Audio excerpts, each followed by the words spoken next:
Oke, kita lanjutkan lagi pembahasan kita. Nah, pada episode kali ini kita akan ngebahas pembuatan autocomplete untuk dokter penanggung jawab dan nomor rekam medisnya. Jadi ketika kita masukkan nama dokter, nanti akan muncul autocomplete-nya. Nah, kita akan bahas pada episode kali ini. Langsung saja kita akan ambil sampel ya. Di form di sini ada contoh. Kalau Anda masih ingat, di sini ada contoh autocomplete ya. Di sini ada contoh autocomplete di mana Anda bisa gunakan script di bawah ini.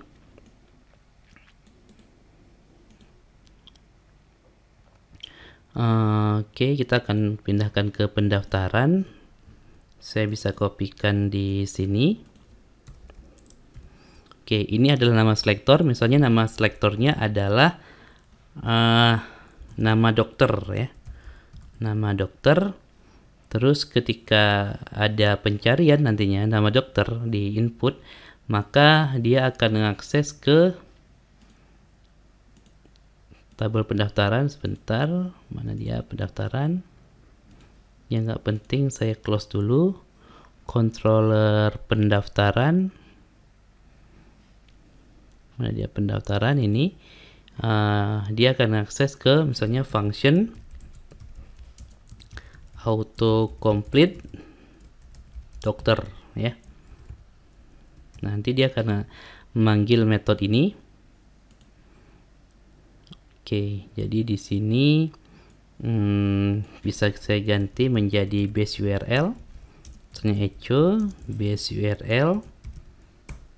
Terus nama controllernya adalah pendaftaran.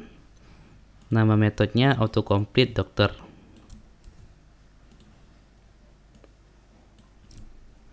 Nah, seperti ini. Terus selanjutnya, oke, kita perbaiki yang mana tadi?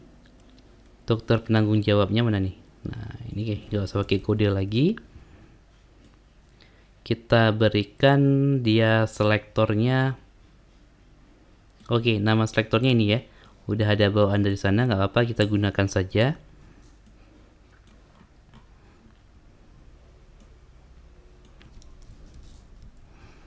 Nah, seperti ini.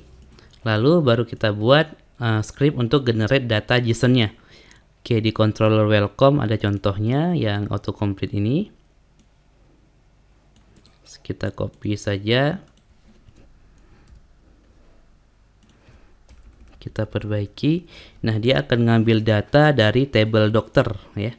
Dari table dokter. Nama dokter. Nama dokter.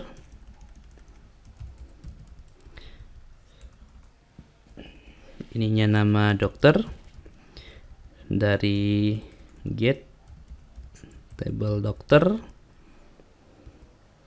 bukan produk ya.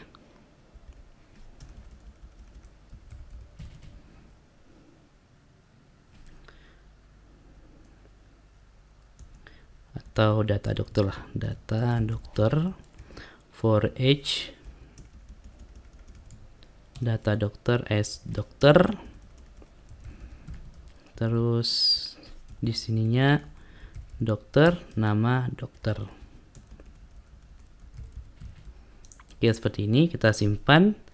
Terus kita coba. Kita inspect elemennya di network. Ketika saya masukkan nama dokter, misalnya Nuris, nggak ada event, nggak ada efek apa-apa, berarti ada yang salah nih. Oke, ini saya close dulu. Ini juga saya close. Nah, di sini berarti ada yang salah nih selektornya.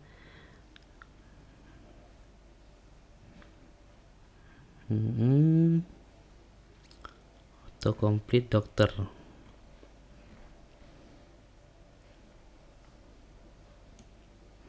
Dokter penanggung jawab. Name kode dokter ID, kode dokter penanggung jawab.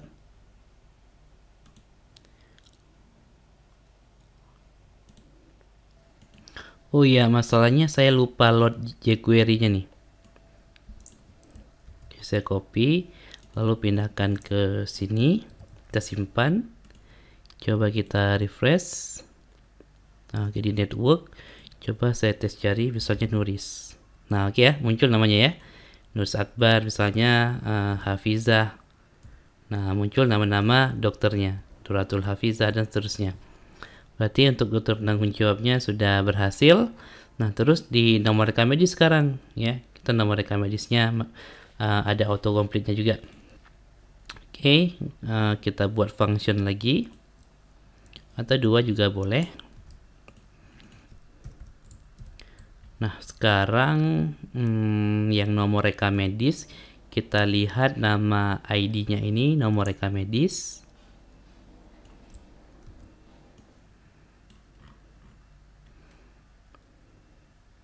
Kita ganti.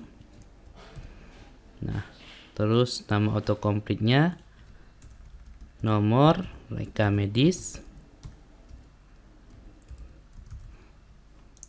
Oke, ini kayak saya copy, lalu kita buat dia jadi function di pendaftaran, function seperti ini. Oke, kita copy, lalu pindahkan ke sini. Oke, nah terus nanti yang akan kita cari adalah dari tabel pasien, berarti ya. Dari tabel pasien, ini tabel pasien, yang kita cari adalah nomor reka medis, nomor reka medis. Nah, seperti ini. Data pasien,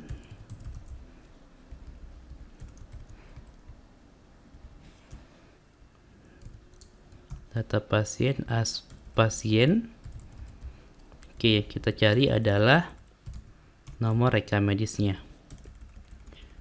nomor reka medis. Nah, seperti ini. Coba kita tes sekarang. Misalnya nomor rekam medisnya, jangan lupa aktifkan inspect elemen untuk melihat hasilnya di network 001 misalnya. Nggak ada efek nih. Nah, berarti ada yang salah. Oh ya, di sini belum saya save. Masukkan nomor rekam medis. Nah, oke ya, udah muncul ya. 0 misalnya 03. Nah, oke, muncul cuma 003 saja. Nah, seperti itu. Oke, berarti untuk autocomplete data dokter penanggung jawab dan nomor rekam medisnya sudah selesai. Masukkan nomor rekam medis ini bukan dokter penanggung jawab, masukkan nama dokter ya. Kita ganti untuk placeholder-nya. Dokter penanggung jawab. Placeholder, mana placeholder? Masukkan nama dokter. Masukkan nama dokter.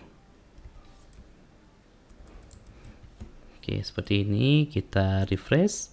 Oke, masukkan nama dokter. Cari Nuris misalnya. Oke, muncul ya. Nah, seperti itu. Oke, saya rasa cukup sekian pada episode kali ini. Sampai jumpa di episode selanjutnya.